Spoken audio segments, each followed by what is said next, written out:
All right, this is the Story Series podcast where we tell the stories behind the people. Noël Stark, welcome. Thank you for having me. I'm so psyched you're here. So just for people who don't know, I like to read a little introduction. Your debut novel, Love, Camera, Action, is a behind-the-scenes romantic comedy that flips the Hollywood love story on its head. So it's told from the point of view of the crew and not the stars. It's been praised as steamy, smart, and refreshingly authentic.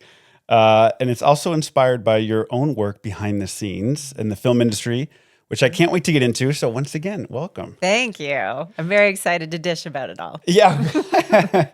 Awesome. Amazing. Now, I like to, just as a way to get to know you a little bit better, start with origin stories. So if you could, where did you grow up?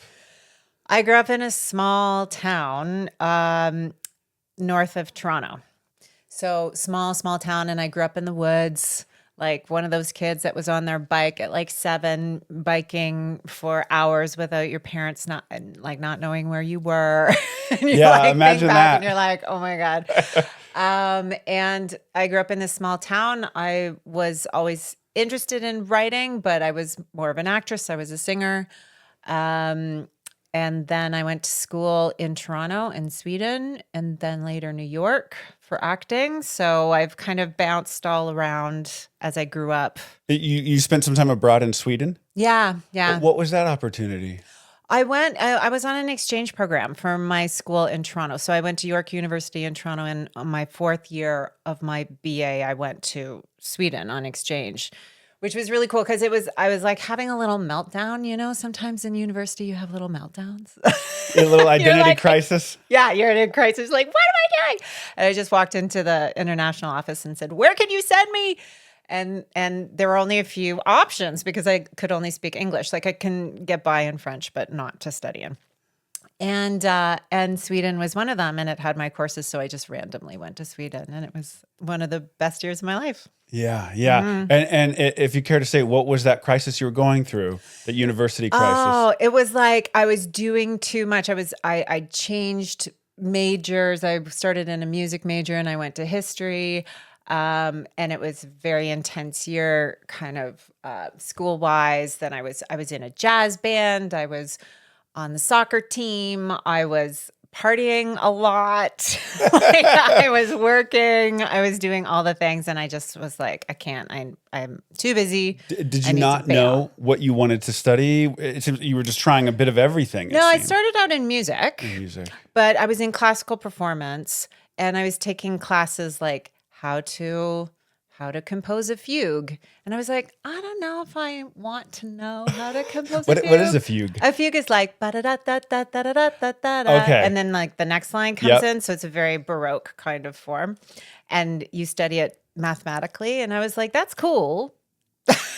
Right. I don't know if that's what I want to learn. And so I moved into history from there. So I have a history major and a music minor in performance. And when you were going into university, did you have any inkling of what you wanted to do as a job? Like what led you to music? Well, I was in high school. I was in a semi-professional jazz choir, and I was in my own jazz bands. Like I was headlining my own jazz bands and stuff.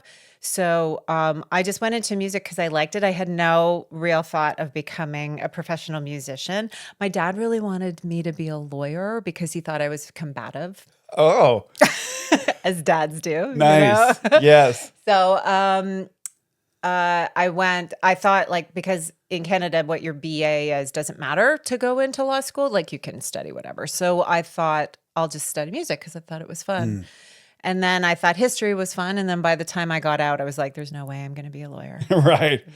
And what did that time in Sweden teach you about yourself? Oh my God. The great thing about traveling abroad. Have you traveled abroad? I studied in China for about 2 years. Oh, wow. Kind of for the same reason. It was after university. Okay. But it was that like, I need to leave home, learn about myself. Yeah. You learn so much about yourself when you travel abroad. The place that I went to school in Sweden was there were a lot of international students because you could study in English. So I had friends from Germany and America and Australia and France, and they were all coming together to study in English. So I got a smattering of a ton of different cultures. But what it really does is it teaches about you. It teaches you what it means to be, in my case, Canadian, what it means to be like someone out on their own. It teaches you a kind of independence, how to fend for yourself, because you're there on your own and you got to figure it out. Yeah. Did you find that in China? Like that's even more. That's even more intense. Yeah. The China scholarship came about as a random email from a professor, and so it was like I'd never thought about it before, but I was interested in studying humanities as a master's to be a broader person, to be a better writer. And then when China came, it was like, this is the humanities, but in real life, I don't know anything, and I'm going to university, but living at home with my parents, so it's like I needed that independence and that leaving home experience. And so, yeah, I came back sober. That was something I learned about myself. Like you learn your limits and you learn to rely on yourself and to trust yourself because your parents aren't going to help you. You go over there with no friends. Like you said, you make new friends.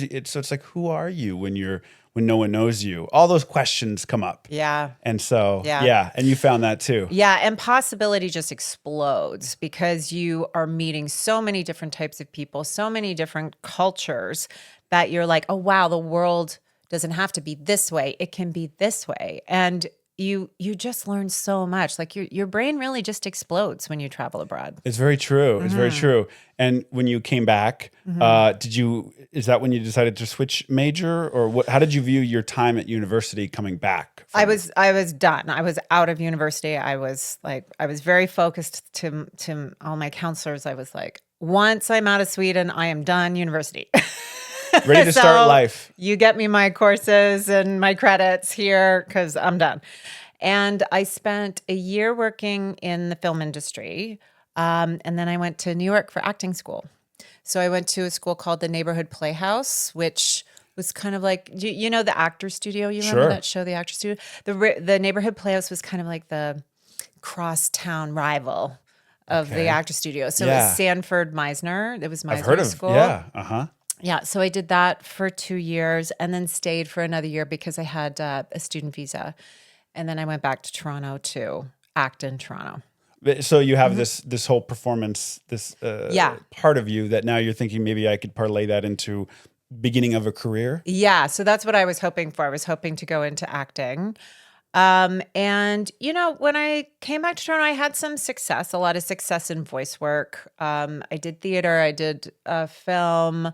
But this is like what translates into my next part of my origin story is that someone said to me, you should make a short film and act in it. And then that can be kind of like a business card.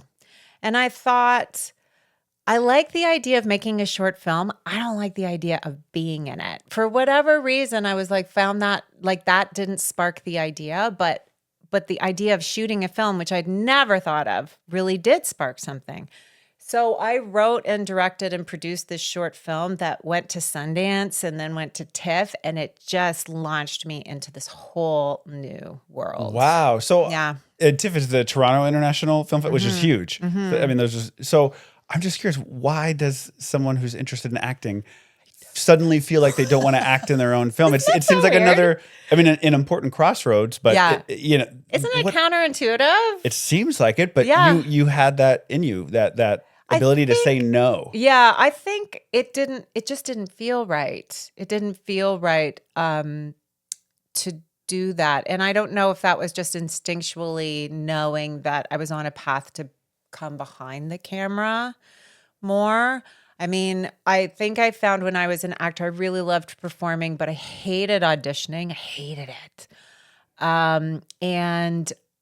Like roles for women were tough. Like they were tough then, they're tough now. I mean, I had casting calls where people really loved what I was doing in the audition, and then they'd say to the casting director, "We love her. Do you have her in a blonde?" And it's like, wow. Okay. So when you're an actor, you're like dealing with a whole subset of rules that you have no control over. I was going to say there's no control. And so some of those experiences had happened to you leading up to this short film that you did. So you're thinking, wait a minute. Yeah. Maybe I'm better suited to control things. Right? Yeah. At least to do it the way that you want to do it. Yeah, exactly. So that kind of moved me into a different world where I started working in a little bit in scripted, but mostly in reality because the reality boom was happening and I had to pay for my rent and stuff Of course. like that. So what was the short film about that you did? Do you know Strindberg? Do you know that playwright? He sounds familiar. He's a Swedish playwright from like the same time as Ibsen and Chekhov. So it's turn of the 20th century, late 1800s, early 1900s. And it was a short play about this woman who sees an old friend in a cafe, and it's just one long monologue. And she's so happy to see this friend. The friend never says a word. She just talks the whole time, the first woman. And she's talks and says, oh my gosh, I haven't seen you. And last time I saw you, we didn't have kids. We didn't have we were single and we used to party and wasn't that fun? We were both actors together and blah, blah, blah, blah. And as the woman continues talking, she realizes that not only is this other woman having an affair with her husband, but she has changed herself to be more like this woman to keep her husband. So at the end of it, she kind of realizes, she has this epiphany about it all. And so I took that short 10-minute play and updated it, and I set it in a nail salon with a bunch of Black girls, and I just updated it in that way so that they're doing their nails across from each other, and the one who's doing the nails is not talking, and the other one is just blabbing. I love that idea. Yeah, it was really fun. It was really fun. That's a great concept. I'm just, as you're telling me, I'm like, ooh, this is good. Yeah. And so that got you some attention. It got me some attention, but I didn't know what I was doing. It was my first thing. I wrote the script in Word. Right. Yeah. Microsoft Word. And a friend helped me cast it. I put up all the money. I asked for so many favors. It was all on my own, and I did get a lot of attention, and I didn't know what to do with it because I was brand new in this sort of game. Well, it's always like, okay, you did this, but what's next? And how do you even approach what's next? Yeah. I had no idea.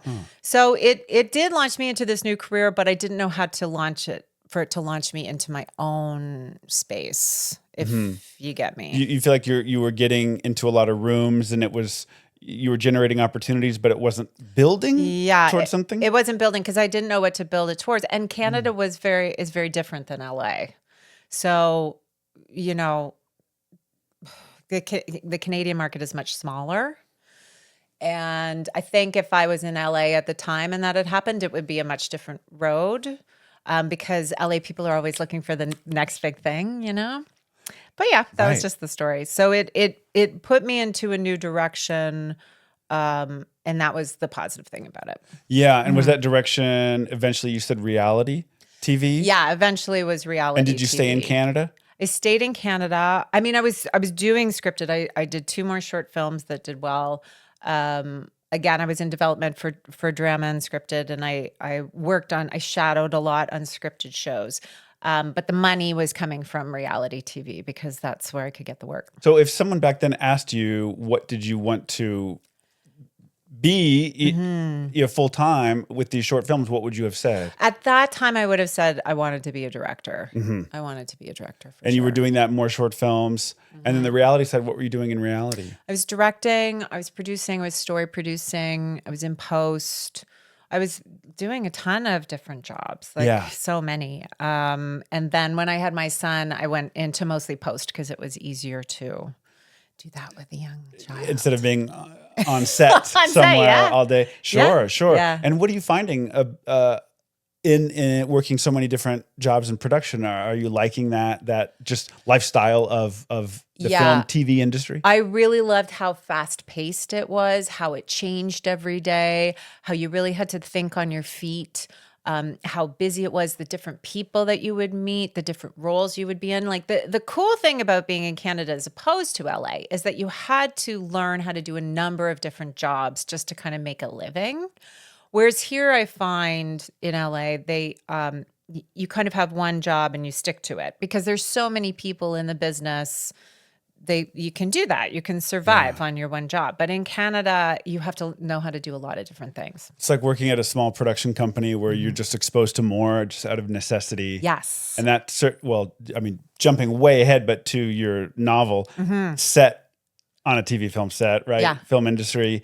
I mean, that knowledge later you were accumulating at that point without realizing it. Exactly. Yeah, And when yeah. I did get to the point of writing my novel, it was easier. Sure.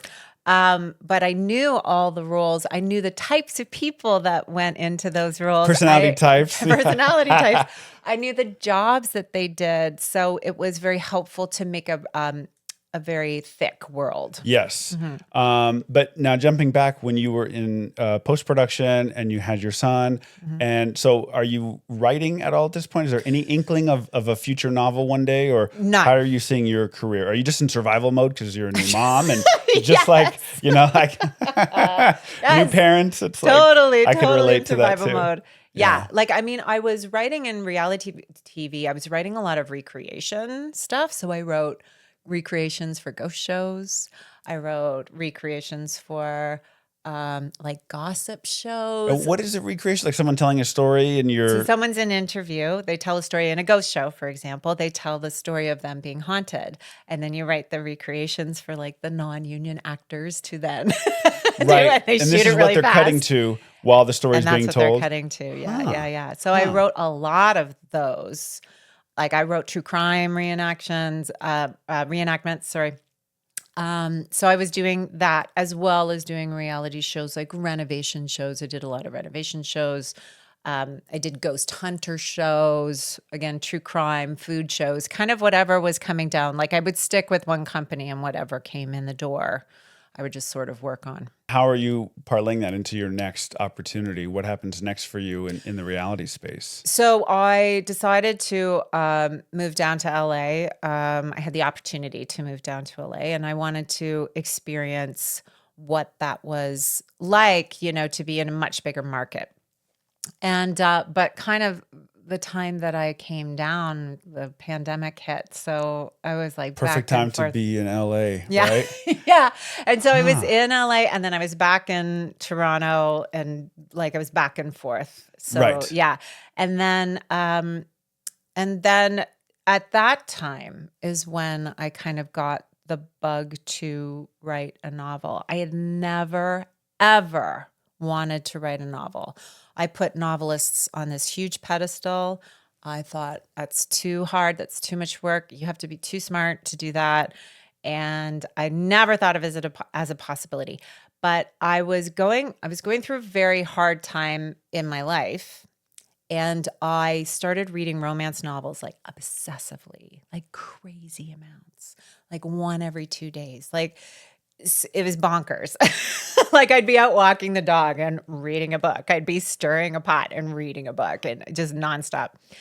And as I was reading all these, working in TV in so many different formats, it helps you understand the template of story. It helps you understand, okay, this kind of story works in this kind of template, and this kind of story works in this kind of template.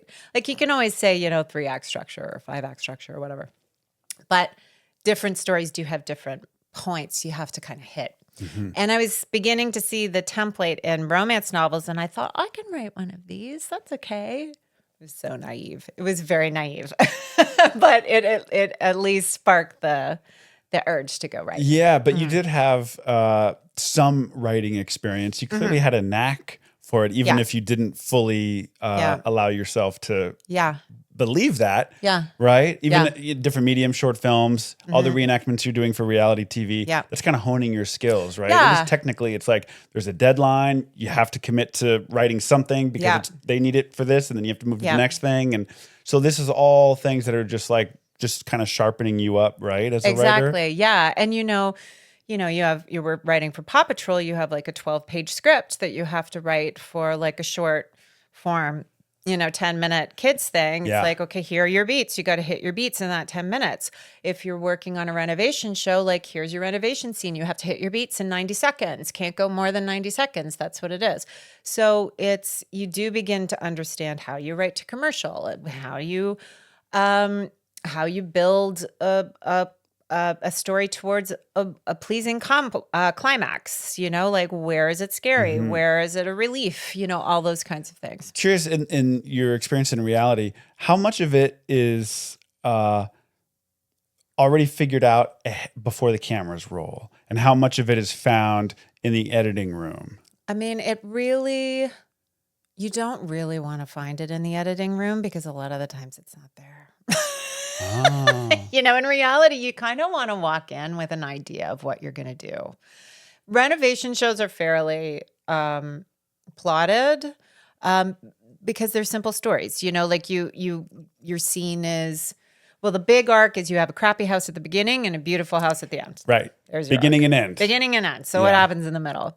And what happens in the middle is a series of smaller decisions. So if you're going in and you're choosing paint color, okay, I have 3 choices. Which paint color am I going to go with? Well, I'll 1, 2, 3, slap them up on the wall. You have to, on set and in the edit suite, make sure that those choices have clear emotional connections.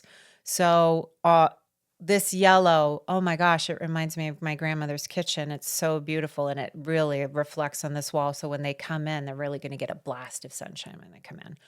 Oh, this green is really washing everything out. It just makes me feel sick. And would you script that for people to say, or do the people on camera saying that organically? You need the director to get the host or the people who's to talk about why something doesn't work or why something is working. And so you have to make sure that they bring their own self to it. But you have to make sure they say something, because they can't just say, I'm going with green. Yeah. It's like, I like this. Yeah, this one works. Huh. Why? Why does it work?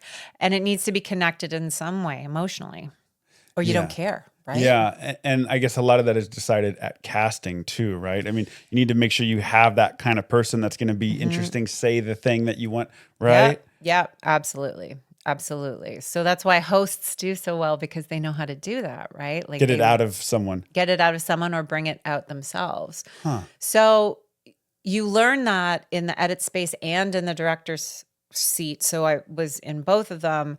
And you learn, if you don't have that, you don't have a scene. And that translates, that very simple thing. Like you would think house shows, they're so simple, no problem. But if you don't have that you don't have a show. And then that's true of a scene in a novel, or a scene in a movie, or a scene in a kid's show. Like it has to be very, very efficient, and it has to say something. Like, this as a writer, you have to be saying something. Yes. Otherwise it gets cut. It gets especially cut. in TV, because it's so efficient. It's so you don't have that extra time. Yeah. Huh. And did you have a favorite type of show that you like to work on? You mentioned home renovations, that ghost hunting. I always go back to this one show. It was called Dinner Party Wars. And it was Dinner Party Wars. Yes. And it was 3 couples that would get together and give each other dinner parties on successive nights. And it was a comedy. And there were two hosts that would sit in a trailer and comment about A, the etiquette of the party, or B, the food. And it was so fun to work on, because people would get really flustered when they were cooking because they were under a time limit. And it's hard. It's actually really hard putting on a dinner party, and they'd be judged on how good of a host they were, or how good the table looked, or and then the chef would judge how good the food was and if they were nice. And it was so fun and funny to work on. That was for sure one of my favorites. That's great. That's great. And throughout this time, what are you learning about yourself as a director, producer? You seem to be doing pretty well in that environment, right? Yeah. I worked on a lot of different shows, a lot of shows. I think I mostly learned that I just love being creative in any way that I can. I wanted to be a singer. I wanted to be an actress, and I did well in those things. And then I was a director, I was a writer, and it didn't really matter what the format was. If I was making something, if I was creating something that I thought was interesting, or getting something that wasn't interesting and making it interesting, then I was happy. Yeah. And then you mentioned coming down to Los Angeles. Did you always kind of have LA in your sights? No. So what was it that brought you down here? Just like the things in Canada, I could see sort of a glass ceiling. Uh-huh. My career wasn't going the way that I wanted it to go. But there was also like, there's so many things that happen to you in life. Like when you have kids, they kind of steer you in different ways. I was going through a breakup. So then I was also having that to contend with. Yes. So best laid plans. Sure. And is that what started you on that like marathon of reading Yes. romances? I was going through a breakup. Yes. Yes. And it wasn't because I was lacking romance in my life. It wasn't that. Or lacking love or whatever. It was the reason I went on that is because romances are contain stories that you always know what the ending is going to be. It's not a romance if they don't get together. It's not. And that's very calming when you're reading a book. When you know that it's going to end well, you're okay to go through all the trials and tribulations that they're sent through because you know it's going to be okay. And I found that very calming, and it allowed me to kind of have a psychological space to figure out what was wrong in my life and kind of figure it out while I was focused on this narrative structure that was very calming. Like I couldn't do literary fiction at all. I couldn't do horror. I couldn't do sci-fi. I couldn't do anything. If I didn't know if it was going to end well, Yeah. I didn't want it. And so it really helped me kind of figure out what I needed to do in my own life, because it was just like this very safe psychological space I was inhabiting. Does that make sense? Absolutely. And when you hadn't paid any attention to romance novels before, hadn't really cared. Yeah, at that point, like I read romance novels when I was young. My sister had them, and so as a kid, like an 8 or 9-year-old, I would steal her romance novel. You're reading something you're not supposed to read, and you're like, Yes, ooh, this is exactly. cool. I Wow. was totally hiding it from her, and so there was an element of danger. To Yeah, it of as well. course.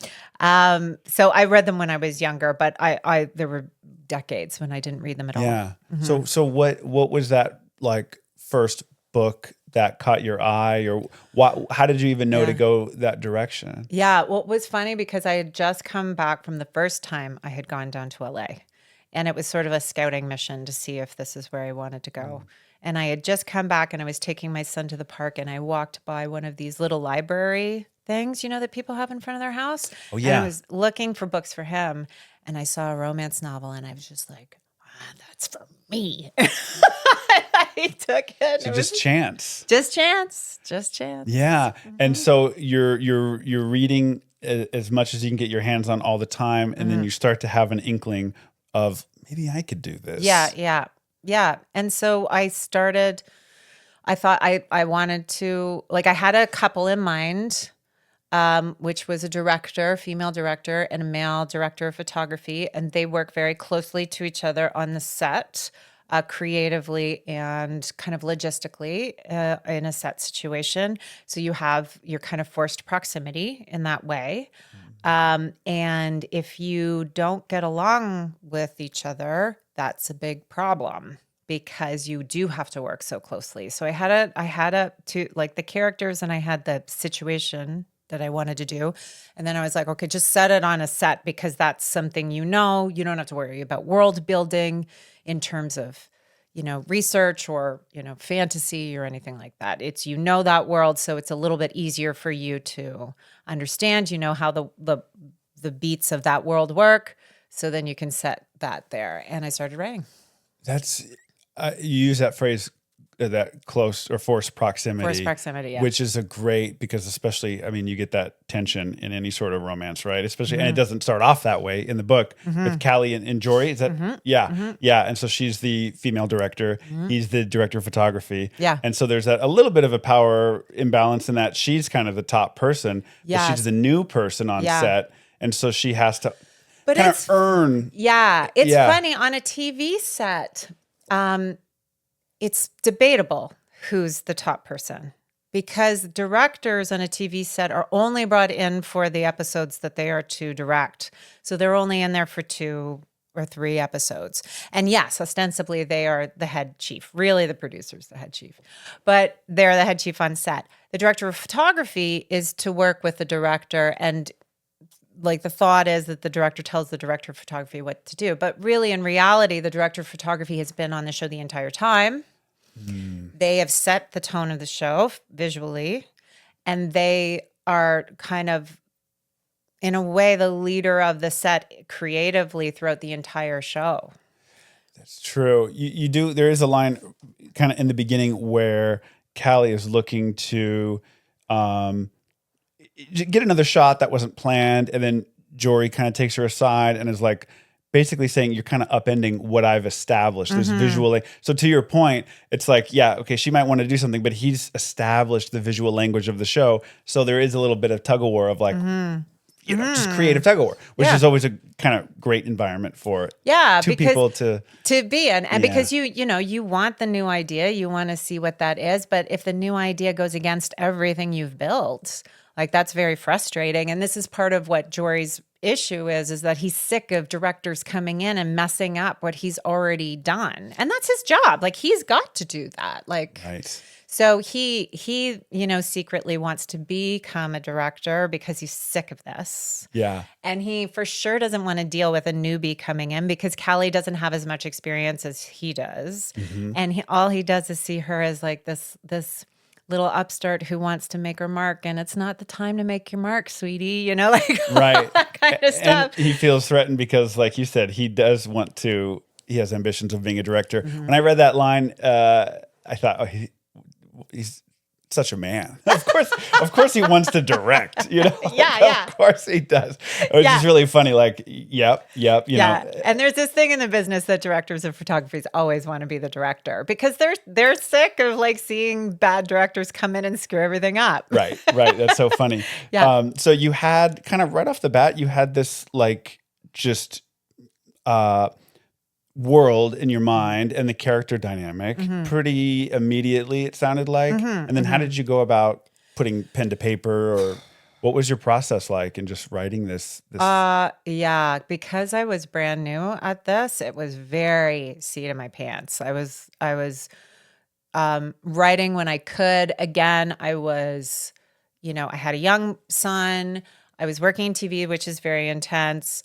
I was going through a breakup and then became a single mom. So I'm stealing time whenever I can. And that makes for a difficult, like structured existence.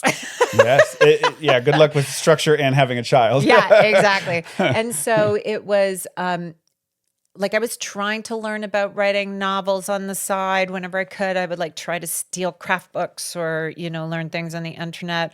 I was muddling through scenes, but at the same time, like to your point, I knew that scenes had to have a bit of a cliffhanger at the end of them. At the end of every chapter, you have to be compelled to go to the next because that's your commercial break, right? So you have to write to your commercial and make sure that they come back after the commercial break. And that's the chapter, right? That's the end of the chapter. So I knew all my scenes had to matter. So the process was, I gotta say, all over the place. I wrote a first draft. I wrote a second draft. I was stealing time at work. I was writing on the bus to go to work because when I first came to LA, I didn't have a car. Yes. So you're living in LA at this time when you're writing the book. Yes. Okay. Like back and forth because of the pandemic. So it was during that whole time. And eventually I got a second draft that I felt I could show people. And I got into a writing program, like an unofficial writing program that was called Pitch Wars.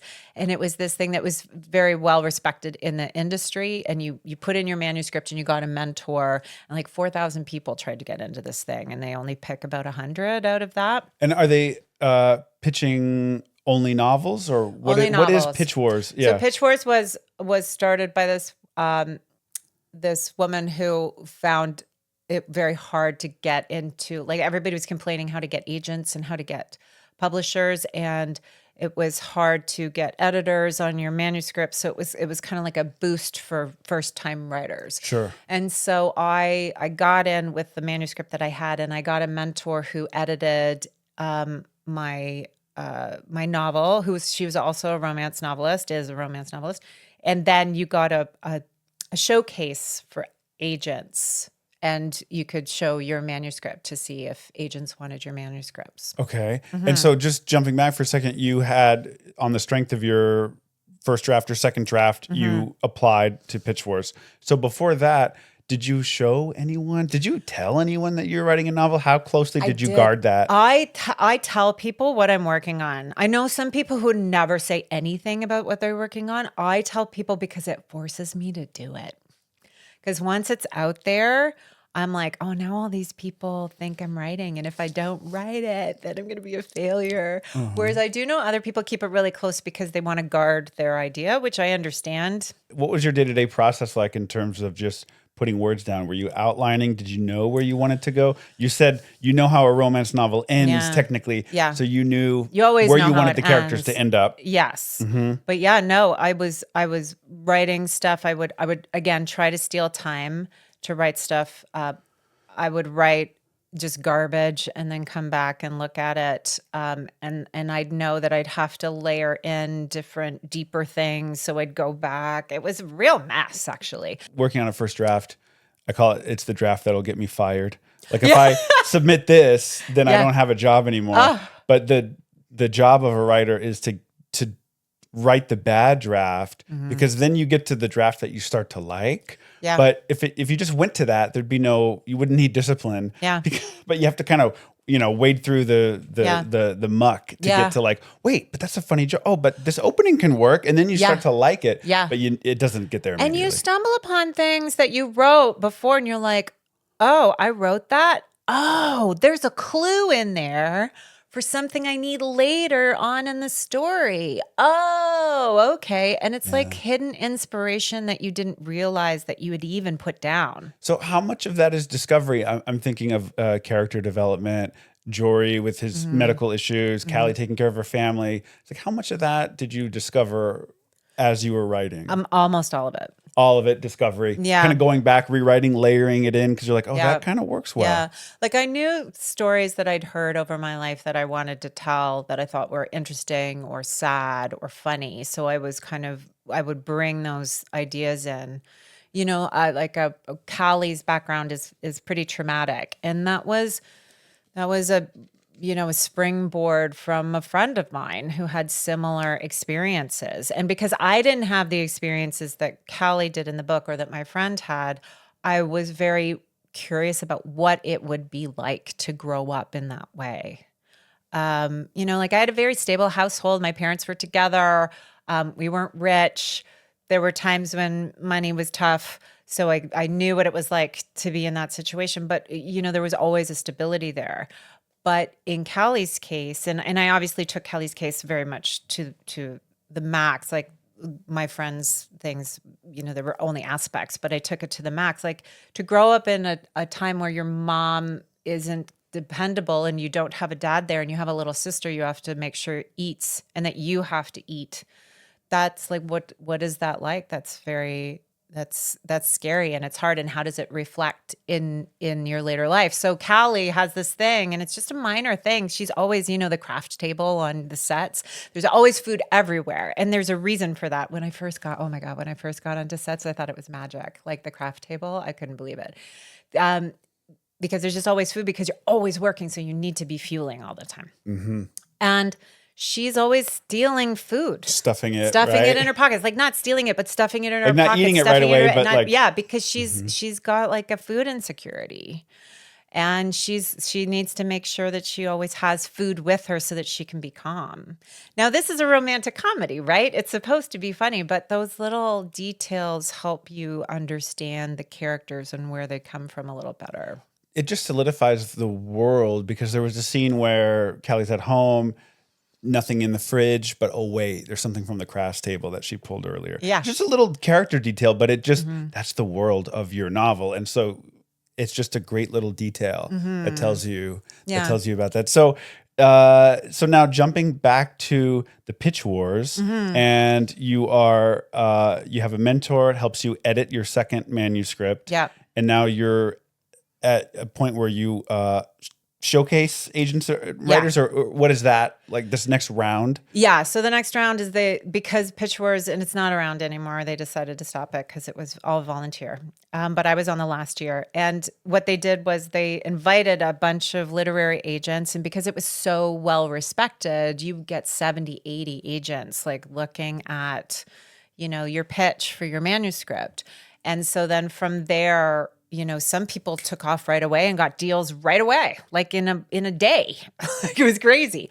I was not one of those people. I had people who were interested in it, but had ideas for the book that I didn't really agree with, and so I was kind of like, I'll keep you around, but I don't know if I want to go down that road. What was an example of something that you felt you needed to say no to? Gosh, I had one agent say that it would have been better if I'd turned it into a reality baking show.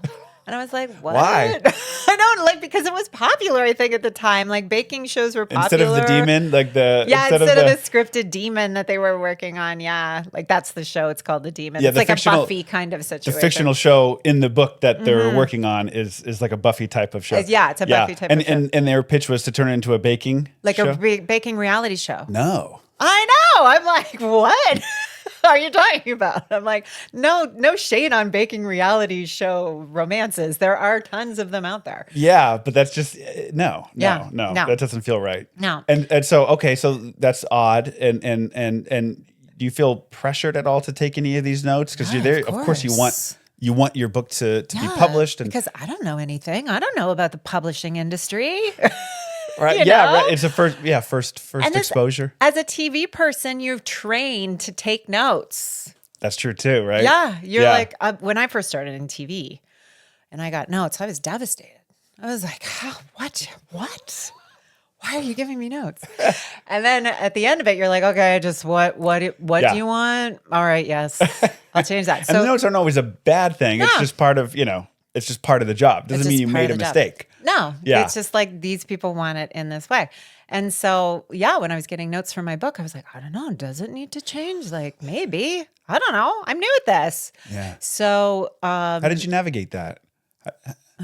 I mean, you just have to go with your gut, right? Mm-hmm. And plus, the other thing is because I'd been in TV and I'd had various agents in various ways, I wasn't like super crazy to get an agent. I was like, if I can get an agent, awesome. Agents come and go, like managers come and go. But I wasn't going to try to please an agent because I knew that it was also like a bit fair weather. So you have to kind of go with your gut. Yes. Yeah. And so, but you're taking a lot of meetings. So taking a lot of meetings and then, and nothing's really clicking. It took me 6 months and probably 45 queries of different agents to find the agent that I went with. And then it went on submission. And so did that agent come out of Pitch Wars? Like those relationships? It didn't come out of Pitch Wars, but this was the interesting thing. Because I could put Pitch Wars in my query letter to say, listen, I'm a Pitch Wars mentee. This is an edited piece. Like it has a certain value. Yeah. Then it got me more interest in the agents. Got it. So what is a query letter? I remember I used to send out query letters for feature specs I had written, and you send out 30, you get one back, but you're like, that's a good ratio. Like, And so what did you, as just a first time author, write in your query? How did you approach that? I told them that I worked in the business and that I was had writing experience. So I knew what it was like. So, and that I'd had films in Sundance and that I'd had shows on various networks and, so that they knew I wasn't, off the turnip track. And then I put in Pitch Wars, and that I'd also published a short story in an anthology that won a prize. So you put all like the good stuff in there. You know? Sure. I think it's a much different type of querying from film. Kind of, the spirit is the same. You use what you have. If you're a film student, you talk that up, or you got attention and whatever. Yeah. Like you just whatever you have to put in to just get their eye. And what kind of responses were you getting from agents? It was okay. It was, people would want 10 pages or sometimes a full request. I was taking it slow because, again, I'd done this big push of getting the manuscript ready. Then I had to go back to work. Like I had to work.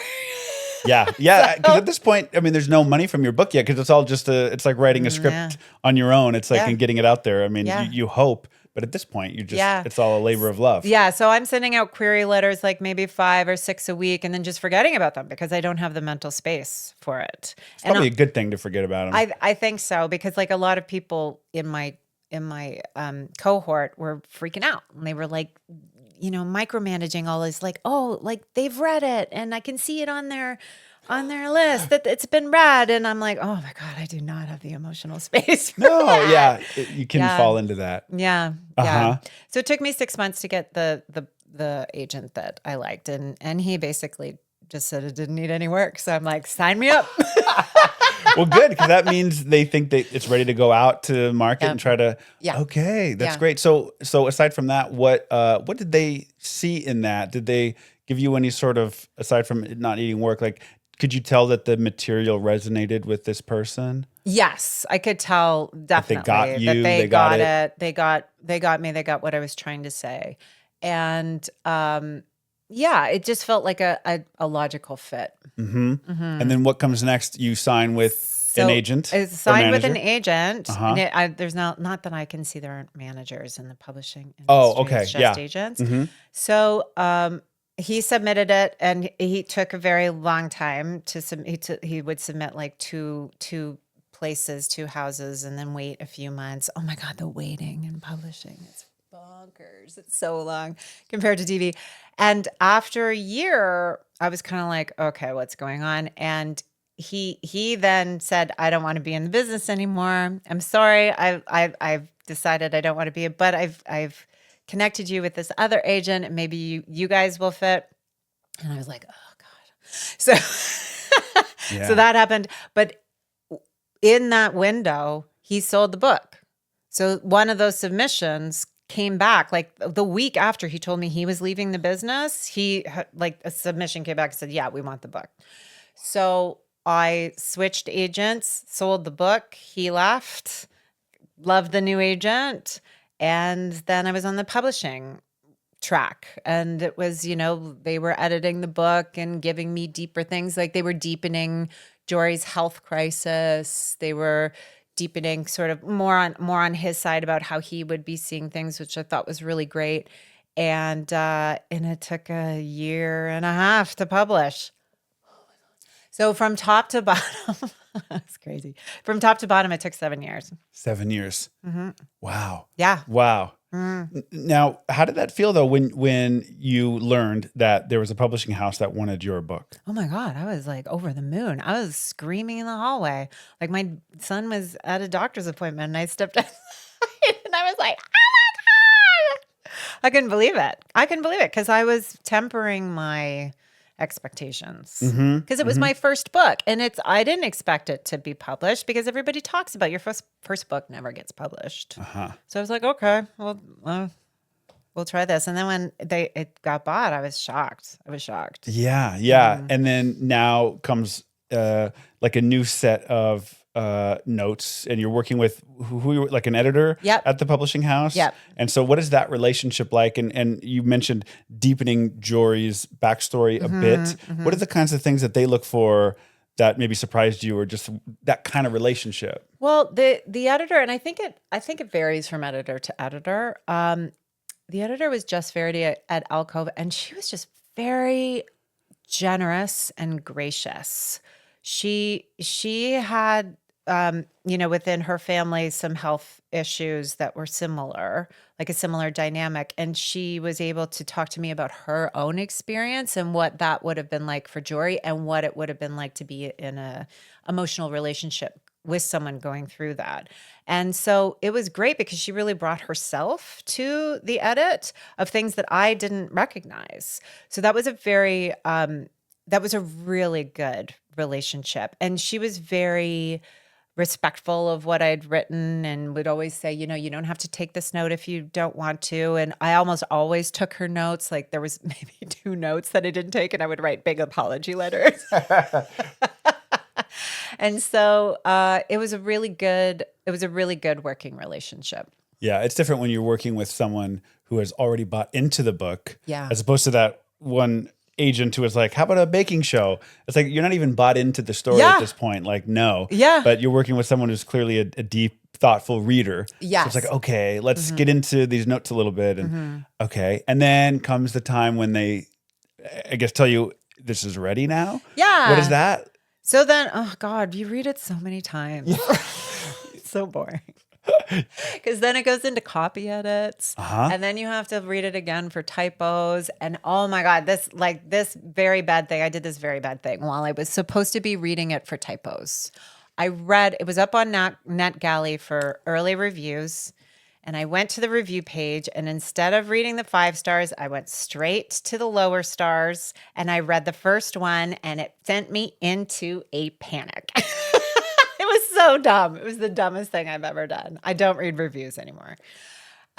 So it sent me into a panic, and then I contacted the editor, and I'm like, so in this typos space, I'm like, can I actually change some things? And she's like, what do you like? What do you want to change? Did you read a bad review? And I'm like, I did read a bad review. I don't know what to do. Yeah, we need to make the shirt blue and not orange. Like, yeah, exactly. And so she talked me down, and I did change a few things, but very simple things. And interesting, because I've heard of NetGalley copies, that phrase, but I have to imagine that editors probably. There's this little moment of crisis every author has when they are like, wait, can I change this thing at the last minute? Yeah. But she's probably seen it before. Yeah. Everybody goes straight to the bad review, the one, and then you want to suddenly. Yeah. It's like her voice switched. She went down to the talking the author voice, which is very calming, but very serious and very disciplined. Like, no, you can't. It's fine. And in hindsight, does that little comment matter anymore? Yeah, it does. It does. Like, it does and it doesn't. I mean, I have been sort of listening for reviews of the book, and I think reviews are helpful in terms of telling you what people are getting from the book, and maybe something you intended didn't come across, or I think it's helpful. But on the other side, I actually think it can be quite harmful, because people say things just off a cuff. And it can destroy an author because they take it very personally.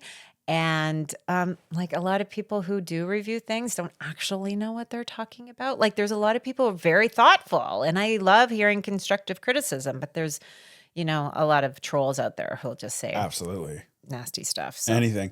And so, okay, so you read it for typos, you get over that next hump, and then what's the next step in the life of getting this book before published? all that, they do the book cover, which I had many more opinions on. Oh, you did? That's got to be a fun part of the process, right? It was like they were very a lot of people don't get to say anything about their covers, but Alcove was really great. They gave me 4 options. I told them what I thought was working and what wasn't. We went back and forth. There was one time where they were very excited about a cover, and I had to tell them categorically, no, you can't put that on there. And why did you feel so strongly about that specific cover? Because I thought it was misleading. Like they wanted to put palm trees on the front of the cover because it was a Hollywood story. So that makes sense that it's palm trees. The problem is it's set in Atlanta. And there are no palm trees in Atlanta. And I was like, okay, I understand why you want that. I get it. Like it's a Hollywood story, but they're shooting in Atlanta. So can we get something else? Can we just get something else? Right. And was the title always there? Yeah, it was Love, Camera, Action. It was more or less always there. At first the title was called Taking Direction. And you know what that means when you can take direction. But other people who aren't in the business didn't really know what that means. It's like an act. You mean like a taking direction from a director, or an actor to a director, or a director to anyone on set. Huh. Yeah, and then it also has like a sexual connotation too, like of whether or not you can take direction in bed. So it had this whole thing. So I was going for all those meetings, but it was too insider baseball. And so they asked me to give them 20 titles. And I just thought, okay, what can explain what's in the tin? Yeah. Love, Camera, Action. It's a Hollywood story. I thought it was fantastic. Good. I thought it was a great title. I mean, it's like the not the palm tree version, but it's what you want to imply Yeah. while still being true. Yeah. So that was great. Okay. So then you find a cover that you like, and then what happens next? So then they put it on NetGalley for reviews, and there's publicist stuff going on with the publisher. I hired my own publicist as well, which is what brought me to you. Yes, yeah. Which is very exciting. Yeah.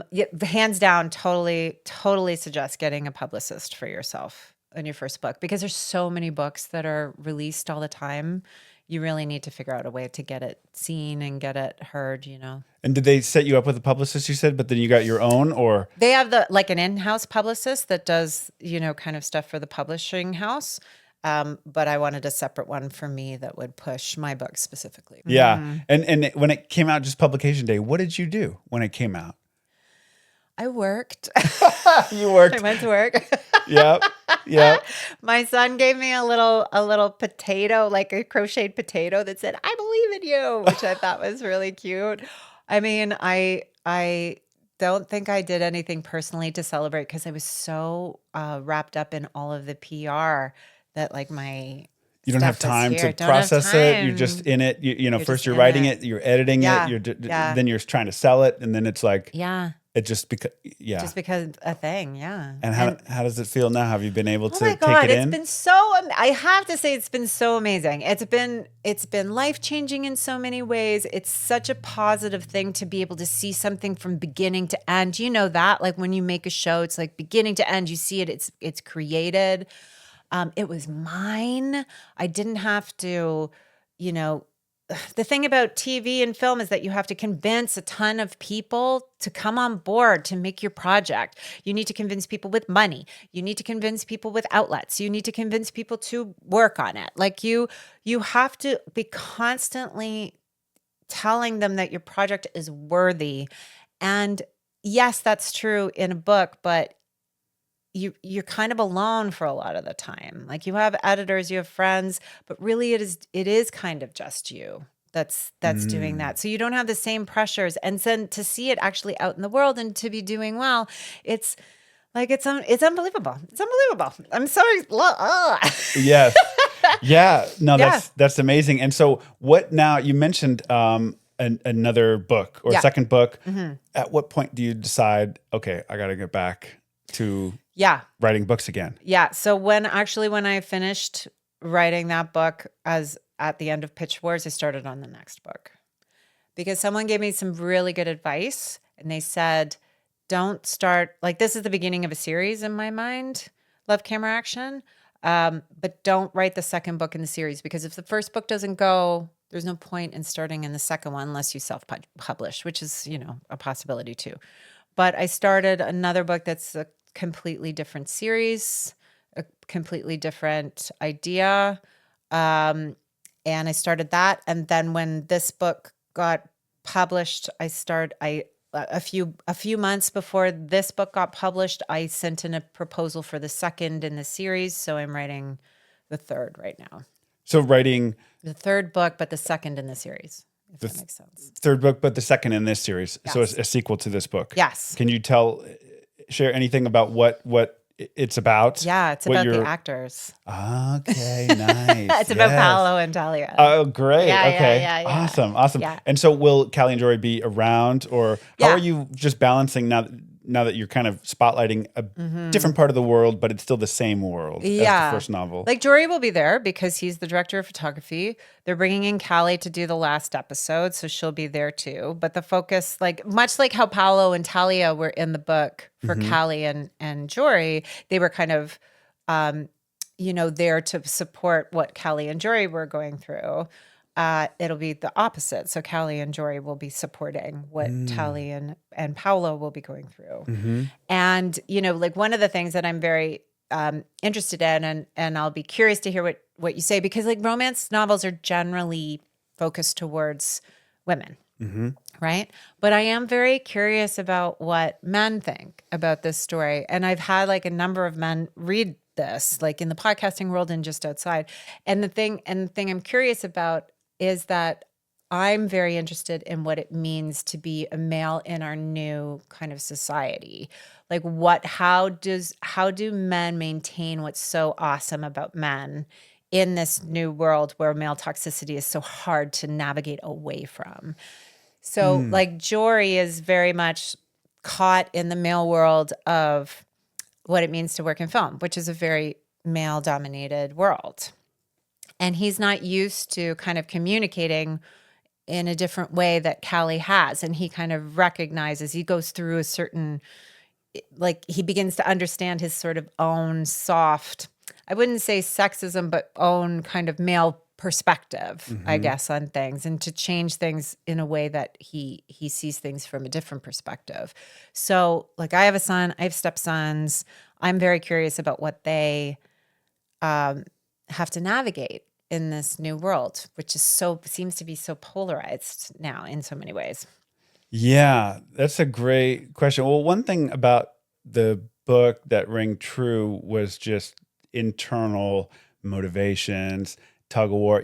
How Jory in a pivotal scene, or there's an arc of whether or not he's going to kind of choose his career or choose her, and that how important a career is to a man. I mean, that's like the life's work, and so that's really a lot of a male identity is on career. And so I just thought you got into the head of men and women just very authentically. Like the way that Callie was walking into the set in the very beginning, and you set the tone of how she interprets all these micro gestures as a lack of confidence in her, or having to prove it right off the bat that she's worthy of being there. And just these inner monologues that I think the genders have that are different.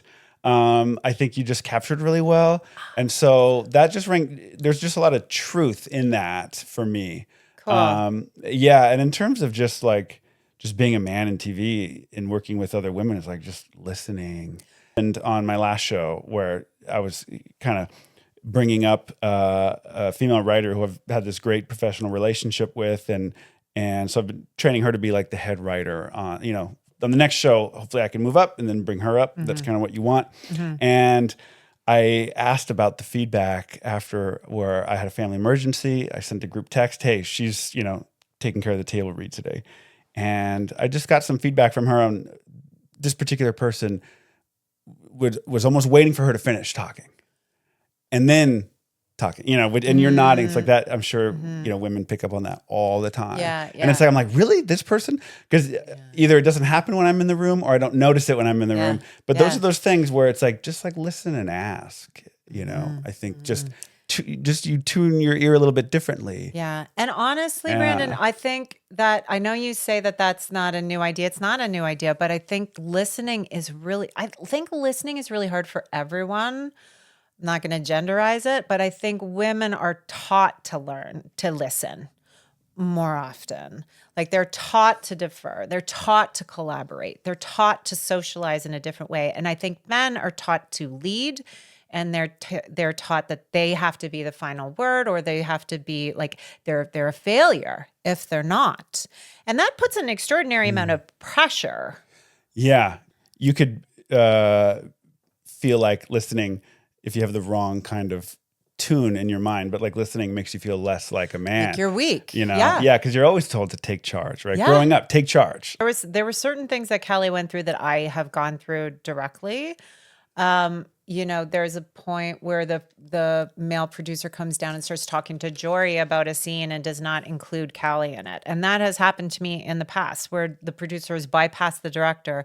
And I've always thought, oh, if I were a guy, would I be then bypassed, or would I be brought into this conversation? And in that, Jory knows that it's wrong. Like he knows, like he's embarrassed that this is happening. He does not want to be in the conversation with the producer without Callie. He apologizes to Callie after, but he's in a tough spot too, because he can't diss the producer. That's his boss.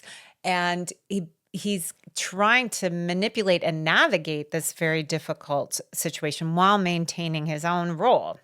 Yes. So it does become very political, and I think the TV and film industry is very political because you're dealing with a lot of very intense personalities doing intense work with a lot of money at stake, and you've got to try to figure out how to make this thing while keeping your integrity. And it's tough. It can be tough at times. Yeah, especially in that moment, it's like, okay, if you're excluded from something, do you speak up? Do you not speak up? Rings true. Good. That I'm you glad. captured, I think, really well. I'm glad. And so then that sort of idea moves into the second book too, with Paolo, who is he's an actor. He's been brought on because he looks like the role and he's gorgeous and he can't act at all. He's terrible. Yeah, there's some of that in the book too. Yeah, there's some of that. She's kind of pushing him and he gets awkward. Yeah, it gets awkward. And Talia, his co-star, is a very serious actress. She went to Yale. She takes it very seriously. She's very good. And she's pissed that he's even on the set because she's like, how did you get this role when I've been fighting for this role for so long? And so Paolo, what he does in that situation, he's kind of terrified because he understands the stakes and he doesn't know how to deliver. And so he becomes kind of a douche and he puts up this arrogant front to manage this situation. And so the second book is him trying to figure out how he can lose that arrogance, how he can find who he is in this situation and still maintain what's so great about him and what's manly and awesome while still being vulnerable and understanding that there's strength in vulnerability. Yes. So that's what I'm kind of trying to figure out in that book. When you were deciding on the second book and how to approach it, why them? Why the actors this time? It just came out of the first one. It was just so Popped for clear. you? It just popped. Like, and at the end, like if you read the book, at the end you'll see why, because something happens at the end where the relationship between the two of them changes, the actors, and so it just naturally launches into. So you had this little itch of like, I think there's a little bit more here. Yeah. I can bring that forward into the next book. Huh. I'm just curious, was it, I know you were consuming romance novels at the time of this like initial spark of the book. Just given your background, was there ever any thought about writing a script version or was it always a novel for you? I wrote romantic comedies in script versions earlier in my career because I just always have loved romantic comedies. I love them so much. They're so fun. But I found writing novels, like romantic comic novels, a little bit easier in the sense because you could spend time on their interior monologues. You could spend time on where they were from and what they were doing. I think romantic comedies, films can go wrong very easily because they have to be so efficient.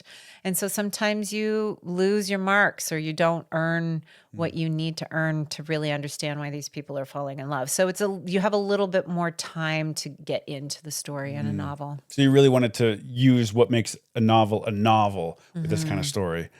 Got it. And I'm just curious, when you were taking in all those romance novels, were there specific tropes of the genre that you knew you wanted to use, and then others where you're like, I don't like how?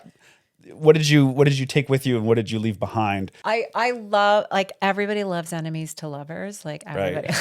So I wanted to make it an enemies to lovers because that was the one that I really sparked on. It's kind of opposite too, and they're both charged. Both ends are charged, whether you're an enemy or a lover. It's like there's electricity there. Yes, well, and that's why, right? Because Yeah. like the charge is so good. The second one is a little bit more opposites attract because, Talia is quite smart and serious, and Paolo's like heart smart. He's not really book smart.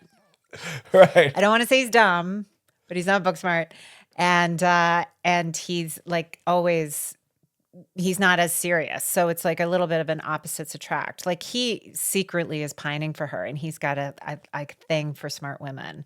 And it's kind of his fatal flaw because he's like, I know I can't live up to these women, but I can't not love them. And so that's that thing. I mean, there are tropes that I don't love.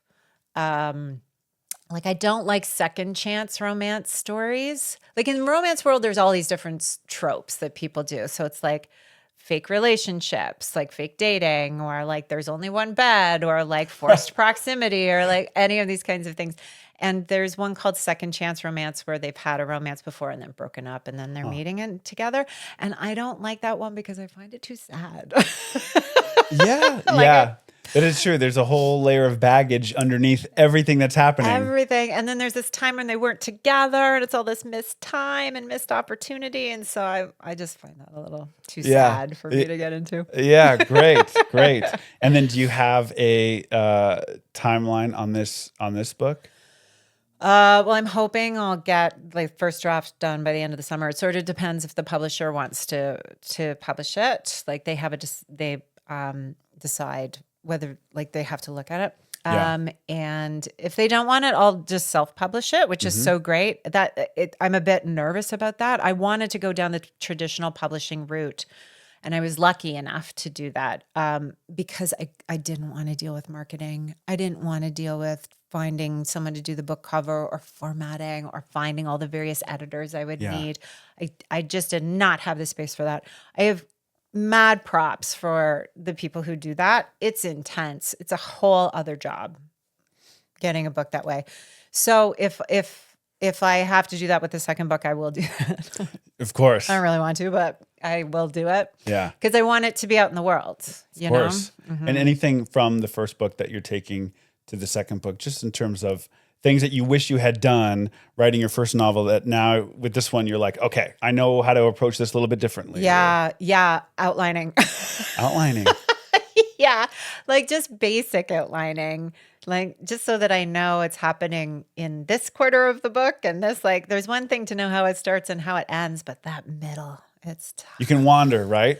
You can wander. And you got to bring it back at some point. You got to bring it back. Tighten it up. And so outlining, being very strict about when I write, how much I get done, like firm deadlines, is really helps me. And I kind of know when I can write, when the time of day I can write and the circumstances under which I can write. And I'm much better at drawing boundaries. Like my son is older now.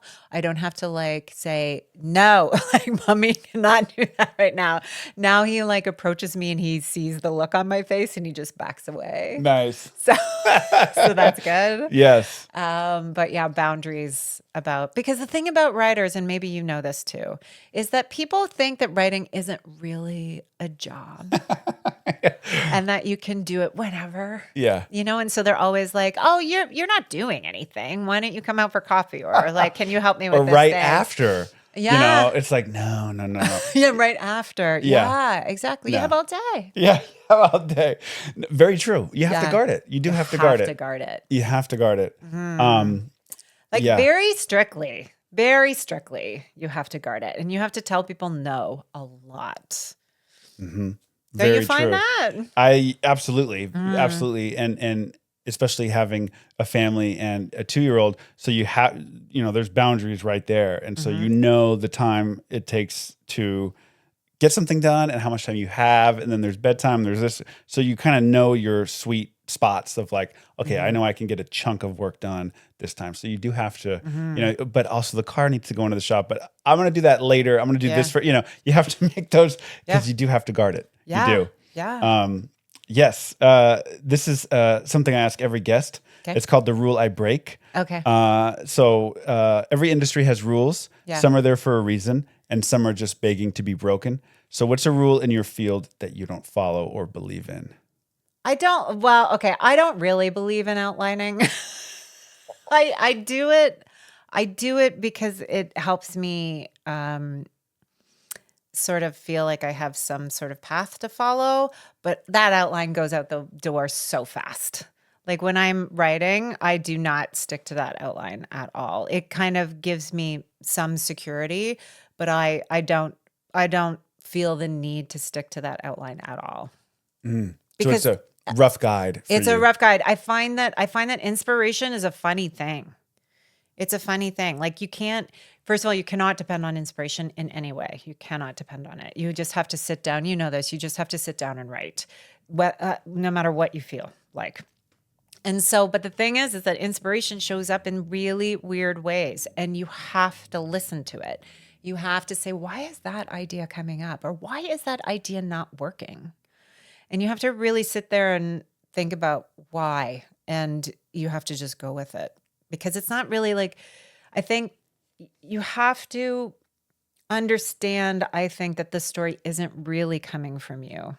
You are the vessel with which the story is working itself through. And that's a very kind of hippie, loosey-goosey way of thinking it. But I think that we've been told through auteurism that the story has to come from one voice, and that voice is very important to get that story told, and they have to be very true to that story. And I think there's a lot of negativity in that outlook, because it puts a lot of pressure on you as a person in terms of like, oh my God, I have to make the story. It has to be for me. It has, like, I'm the one that has to make it perfect. And then imposter syndrome comes in, and then you think you become very rigid in your thinking. And when you think of yourself more as like a vessel where the story is working through, it's like it's not your responsibility, like, to make the story good. You're just telling the story as it comes through. It's like wherever stories come from. Like, ideas come to me sometimes, I'm like, where the hell did that come from? But somehow it works with this thing over here, and I would never have seen. I have no experience with it. I have no understanding of that, but why is it coming up? And just it has happened so many times where I'm like, well, it's not me. And It's something. stop trying to figure it out. Stop trying to figure it out. Yeah. Yeah. And so with an outline, if you outline too much, then there's no room for that you're talking about. There's no room for that. There's no room for that. I mean, it helps to give yourself a box so that you're not completely like floating in space, which is also a problem. Yes. It does give you a box, but I break that box all the time. Before we go, I like to do a rapid fire round. Okay. So 5 questions. First thing that comes to mind, as little or as much as you want to say. Okay. What's the last book you read? I guess that's not your own. It's not my own. Which you read probably 200 times during the whole process. Oh my God, I'm so sick of it. I'm reading This Is How You Lose the Time War. Do you know that? It's a sci-fi book. It's found itself in the romance world because it's a sort of a love story, but it's about these two people that are in a time war, or two beings, and they leave each other letters. They're on opposite sides. They leave each other letters in these very bizarre ways. Like, they'll leave each other letters on the rings of a tree. So one line will be one ring, and then another line will be on another ring, and they'll find it when it's very like meta. And so it's a really beautiful sci-fi kind of epistolatory romance. Oh. What's a movie you love rewatching? Sadly, okay, so with young kids, you try movies on people. Yeah. I tried movies on them. And my son's almost 12. So I tried the Royal Tenenbaums on him the other day. And he was like, I love the tone. It's boring. And I'm like, no, no. And I was just watching it and enjoying it so much. I've seen it so many times. Yeah, it's a great film. And then I was like, okay, he's just too young for that. You think you're going to have a little movie buddy, and then sometimes it backfires. So. Backfires so hard. If it wasn't this, what's another career field you could see yourself in? Oh, gosh, that's so hard. That's so hard because I don't know. I don't know, probably like a teacher or something like that, but that's kind of a boring response. Doesn't matter. Let me think. I'll think about that. Okay. I'll come back to you. What's the worst piece of advice you've ever received? Turn your book into a baking show. Yeah. Turn your book into a baking show. It's pretty bad. It's pretty bad. That's some great and bad advice. I considered it. I was sitting there in my kitchen. Anyone would consider it. Yeah, you have to. Like, should I? Should I turn it into that? And it just like filled me full of like, I don't want to write about a baking show. Nothing wrong with baking shows. It's not for that story. It's not for that story. No. What's the best piece of advice you've ever received? It's because it's rapid fire. A friend of mine who's a director and a creator, he's done some pretty big shows, always said to me, when you're on set, and I kind of take this as a metaphor for life, find any time you can to sit down. Like, when you're on set as a director, you're constantly standing, you're constantly walking around. And so the thought is just, find times to sit down because you need it. You'll need it to rest. And if you kind of take it as a metaphor, like for me, I'm always busy. I'm always doing stuff. I'm always like trying to hustle, trying to like get stuff done for my son, trying to get stuff done for myself. And sometimes I just need to find some time to sit down.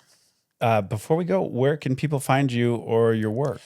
Well, I'm at noelstark.com, which is NOELSTARK.com. On IG and TikTok, I'm Noël Stark author. And you can get my book anywhere. You can get it at Amazon, at Barnes & Noble. You can get it at bookshop.org. It's in the stores. It's in an ebook. It's an audiobook. It's all the things. Yes. This was such a pleasure Oh, to it's meet you so and good. talk to you. And Yeah. I just love hearing about your journey, and it's so fascinating, this first time book that's now out in the world that you could hold in your hand. It's such a cool thing to have happen. So congratulations on the launch of your book. Thank you so much. It's so fun to talk about process too with other writers because they really know like how to get into those questions. So that was a real joy for me. Thank Awesome. you. Well, thank you, Noël, for coming on and sharing your story.